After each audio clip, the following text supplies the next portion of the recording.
let's get back to the talk of Tough Enough. So this week was a rather decent event, as we had saw the competitors at a improv comedy club where Chris Jericho was, and Chris Jericho basically had put them on the spot as they were cutting promos on each other. I felt DC native Patrick did a superb job, despite Hulk Hogan saying, hey, brother, I don't think you, literally, brother, I don't really think you brought it or whatever. On the contrary, I thought Patrick really brought it. I think it has really helped Patrick as far as having that edge goes. The fact that he had got previous training at various wrestling schools and all that, he has a little bit of an edge to him. He has a little bit of an advantage cutting promos and all that. He's got the advantage over the rest of these guys, and he very well could go all the way. If I were to just pick for the guys who I think could go all the way, I think he could. I think he can. I think the only way he could not go all the way is if he sabotaged it himself. And in that case, as far as who would be the number 2 guy, I think I got to see a little bit more from Mata, but I'm kind of leaning more towards him, you know. But Patrick, he did a really good job as he had cut a promo on Mata that was just, if you guys had watched Tough Talk, you would have seen Patrick and Mata do it again. Exclusively on the WWE network, and Patrick owned Mata times infinity and beyond. I mean, he got him really, really good. I enjoyed the hell out of that. For the girls, you know, their promos, I got to give it up to Georgia. She did a really good job doing the whole G-Force, G-licious and all that stuff. She was freaking awesome. Sarah Lee, to follow up on what I said last week, Sarah Lee is one of those type of people, and I was telling this to my girl earlier tonight as we were watching it. Sarah Lee to me comes off as one of those women who, hi, welcome to Walmart. I hope y'all enjoy your time here. If you need any help, just find one of us with the name tag and the blue vest. That's exactly what she reminds me of. Sarah Lee reminds me of some type of hostess, long story short. She doesn't exactly come off to me as, hey, look at that girl right there. You know, that, can you picture her as a WWE diva or I don't see that. When I see Sarah Lee and I just look at her body language and the way she comes out and all that, you know, she's just so fucking gullible. You know, don't get me wrong, guys and gals. Don't get me wrong. I love my women. I love my women that are very, very sweet, wouldn't harm a fly, can't get mad. But I mean, if you're going to go into this industry known as professional wrestling, WWE may want to call it sports entertainment. Fuck all that bullshit. Professional wrestling. Wrestling entertainment. All right? If you're going to go into that industry, you've got to be able to adapt with your audience. You have to be able to channel up whatever emotions that call for that you need to bring out of those fans, because at the end of the day, something that Miz and Hulk Hogan have said repeatedly over the past several weeks, you got to be able to sell them tickets. You got to be able to bring those people to the seats. And I'm not yet there with Sarah Lee. I mean, tonight's episode, we saw Jericho get all up in Sarah Lee's face and say, I'm sick and tired of you. You don't get upset. You cut the weakest promo. I mean, he was really grilling it in her. And she just had this stupid little smiley look on her face. And Jericho's like, I want you to get upset. I want you to fight back. And you know, towards the end, I mean, Jericho had to just keep pushing and pushing and pushing. Finally, Sarah Lee started to show a little bit of a mean streak, but I just couldn't help but yell at the fucking TV and go, my God, sister, get a fucking backbone and cut a fucking promo. And which was the other thing that just really just rattled my head for the competitors tonight. They could not grasp what a promo meant. Other than Patrick and Mata. Everybody didn't exactly know, and Georgie, I'll give Georgie a little bit of credit, or Gigi, I'm gonna just start calling her G. They kind of understood it, but everybody else, they were just really struggling with the whole promo concept. And Sara Lee, man, oh my, you know what? I will give her credit where credit is due, as she, Gabby, and what's that other guy? Tana? What the fuck is that guy's name? I don't even see him now. What is he? Tanner. Yeah, Tanner. They all were given an opportunity to cut another promo, and I mean, again, they were struggling. Sara shined big time, though. Paige got all up in Sarah's face, and Sara just comes off like one of those people you gotta just stay on top of her. But I mean, my God, you shouldn't have to be that fucking hard on such a person. I know people have learning curves. Everybody learns at their own speed. Some people are, I'm not making fun of them, but some people, it takes them a little while to catch on. I'm sure you all have probably heard about those people that were in ESL classes, and that wasn't by choice. It wasn't like they were stupid. They just had a more difficult time learning things, and eventually they caught up. It took them a while, but they caught up eventually. They're okay now. But just imagine if those ESL classes weren't there. There's no telling where they would be right now. The thing that really jumps out there at me with regards to Sara Lee is the fact that, and I was telling this to my girl, I said, even a mentally challenged person, you push their buttons enough, even they will get upset and they will start to show their mean streak. And Sara Lee is just too fucking gullible for her own damn good. And I pray to God that a situation does not occur where maybe that backbone comes as a result of her losing a family member, somebody that was just really, really close to the heart, or something changes in her financial situation or her residential situation. I hope nothing that grim happens to her, because unfortunately for some people, their demeanor will change when a life-changing event, for the worse maybe, happens, and like a different persona, different moods, different emotions just starts coming out from this person that wasn't there before. I hope that doesn't happen to her, but I can't go back but constantly hammer in my head something that my girl said to me last week, which was, how many submissions did WWE get? Over 10,000. So over 10,000 videos. Yeah, over 10,000 videos, And this is the best that they could come up with. These were the best 13 people that they could come up with. You had Lufisto, who submitted a tape. You had Adam O'Reiner, former guest of the RCWR Show. He submitted a tape. Right?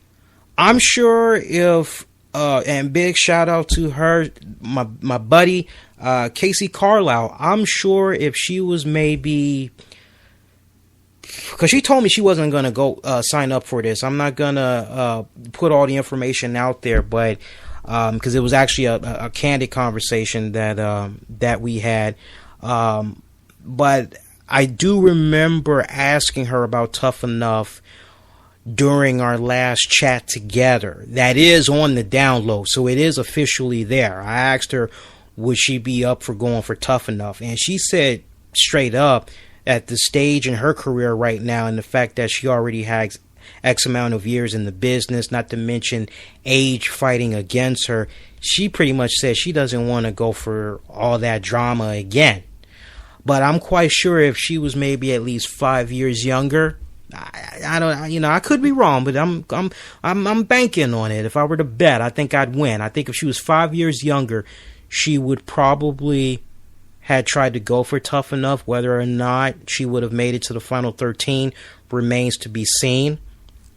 But I mean, there were so many actual wrestlers that heard about this opportunity, submitted a tape, they weren't able to get selected, and you're looking at this cast and you're like, wow, the previous cast, at least half of the guys, they did pretty good for themselves. Take, for example, Andy Levine. Now, for those of you that may not know, Andy Levine, he's mainly been doing work at the World Wrestling Council. He's actually been a former world champion for the promotion, having held the WWC Universal Heavyweight Championship. So you're like, okay, all right, that's good. Then you look at Luke Robinson. Luke, as you all recall, and he said this numerous times, it turns out a WWE contract was going to be given to him, but it was taken away after they have found out about his involvement in some lesbian, gay, transgendered porn, of which he said he didn't do any sexual scenes. He was actually fully clothed, but he said that for that reason, WWE, they had decided after he tried to go through, I think, FCW and try to go about getting a developmental contract that way, WWE decided they weren't going to hook him up. So it's kind of like, okay, whatever. And then you have Jeremiah Riggs. You guys remember him. Pretty solid MMA career record. Right now he's got like 7 wins. He got 1 of them by knockout, 3 by submission, 3 by decision. Of course, he's lost 8 times. He recently had made a cameo on Steve Austin's Broken Skull Ranch. Now, I don't know if he competed on there, because I actually wasn't watching it like that, but I know he definitely did make an appearance on there. And then Christina Crawford. That name should sound very familiar to you guys, because she was in the WWE under FCW, I think right before it was about to become NXT. She's the younger sister of WWE diva Alicia Fox. She gained attention being on Tough Enough and all that, and I don't know what happened to her, but one thing led to another, and eventually she got dismissed. Her developmental contract got terminated. If you are curious where she is right now, she is actually a cheerleader for the Tampa Bay Buccaneers. Yes, National Football League. Tampa Bay Buccaneers cheerleader. And then you have Martin Casas, who, let me see, I think he was, if my memory serves me right, he was doing some stuff for UCW. And then afterwards, he did some stuff for Lucha Underground, was the last time I saw him. He appeared on Lucha Underground earlier this year as Marty the Moth Martinez. Remember, he was the fan who interfered in the match between Brian Cage, King Guarno, and Hernandez. And then he had his first match where he was defeated by Prince Puma like the week after. So that should ring a bell to you guys. One more name, got to show him some love, Matt Cross. You all know him better. If you follow your Lucha Underground promotion, you know him better as Son of Havoc. So, I mean, all these names that I just mentioned, I mean, with the exception of Big Andy, there's a little bit of controversy that came about with him. But you look at all the names that I mentioned in some shape or form. And let's not also forget Cameron.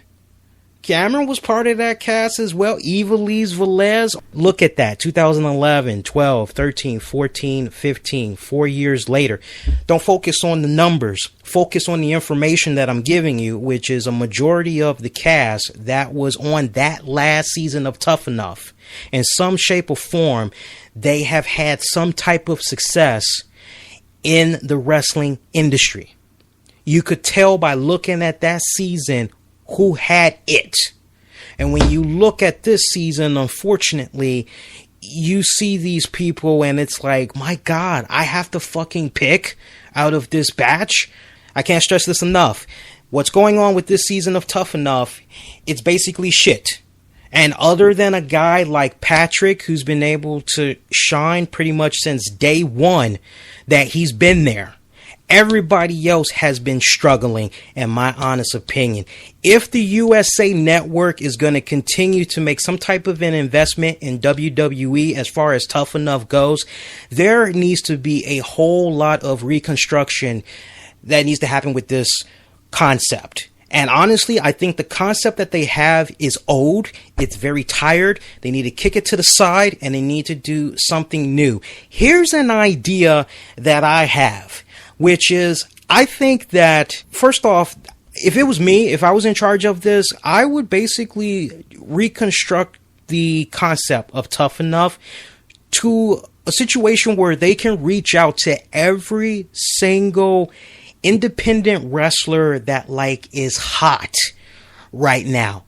Now that can be a AJ Styles. Oh my God. I mean, they could be the Red Dragons. I'd be here all night naming freaking names, man. But basically they could reach out to like all the hottest indie wrestlers that's out there and say, hey guys, you all keep talking about how you would be such a great fit in the WWE, how you would make waves, blah this, blah that. Well, here's your opportunity. Just invite all these independent guys to come in. You can have there be like over 300. And then just over the course of several weeks, it goes from 300 to 250, and just every single week you just crop it down until you're finally down to 50. You really home in on those 50, and then you try to cut it down to 25, and then out of that 25 you get your magic number. I don't know if that's going to be 7 or if you want to make it be like a 14-week type of deal. If they structure it in a way where they're reaching out to the hottest indie wrestlers that's out there, or up-and-coming wrestlers. Maybe there's an overnight sensation that's out there that has yet to be discovered, and it's with WWE. Are they able to somewhat reach that platform because of a show like Tough Enough? You know, if they kind of go about it from that standpoint, I mean, I don't know about you guys, but I think it's a little bit like watching paint on the wall dry, hopefully in a timely manner, watching people that don't know what the fuck a clothesline is or how the fuck to do an elbow drop off the top turnbuckle. I think that's kind of lame as fuck. I think if we bring in people that like have already had some type of an experience in dealing with the wrestling industry, you know, enough said. Now I know WWE, they want to focus on the models, the pretty looks and the pretty boobs, the nice flowing hair. Well, you know, there's people that's out there that has been in the business for X amount of years that looks pretty damn good that they should consider. And unfortunately, WWE isn't giving these people the time or day. Now, maybe they aren't giving these people the time or day for the simple fact that these people, they have already been involved in the business for so many years that they're already set on their own ways. Maybe they are reaching that point where, oh, well, you know, you can't really teach a dog new tricks. Maybe that's how they're possibly looking at it. I don't really know. But they got to do something with that show. Going forward, they have to. And if needed, if they can get Steve Austin back, if his schedule will allow it, do what they can to try to have him be involved with it. But I tell you, it's been really hard kicking back watching these episodes of Tough Enough, because it's just the same old tired Big Brother, the real world concept. You know, it's just so old. It's just so played out. It's time to freshen it up. It's time to really start shaking things up, you know. But that's just my honest take on what's going on. And like I said, as far as this week's elimination, again, it was Gabby that was eliminated. I was actually a little bit shocked, but if truth be told, Sara Lee did a nice rebound at the end. She redeemed herself very well. I just hope she's not going to be in the bottom 3 again the next week, because if she is, that's going to be a very serious problem, I think, for the judges going forward.